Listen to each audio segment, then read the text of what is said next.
इसी समय की बात है, छोटे से गांव में एक बूढ़ा आदमी रहता था। नाम था हरिदास काका। उम्र हो चली थी, हड्डियां दर्द करती थीं और बच्चे सब शहर चले गए थे। अकेलापन उन्हें खा रहा था। सरकार की एक नई योजना के तहत अकेले बुजुर्गों की देखभाल के लिए रोबोट भेजे गए। हरिदास काका के घर आया एक चमचमाता स्टील का रोबोट। नाम दिया गया R9। पहले दिन R9 बस आदेशों का पालन करता था, खाना बनाना, दवाई देना, झाड़ू पोंछा। लेकिन धीरे धीरे काका उसे कहानियां सुनाने लगे, अपनी जवानी की, प्यार की, संघर्षों की। रोबोट सुनता, रिकॉर्ड करता, लेकिन समझ नहीं पाता। एक दिन काका बीमार पड़ गए।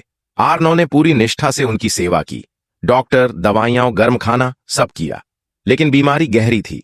आखिरी दिन काका ने उसका हाथ पकड़कर कहा, तेरा बहुत सहारा रहा बेटा, अगर तू इंसान होता तो मैं तुझे गले लगा लेता। और उस रात हरिदास काका नींद में ही हमेशा के लिए सो गए। अगली सुबह रोबोट ने देखा, धड़कन नहीं, कोई हरकत नहीं।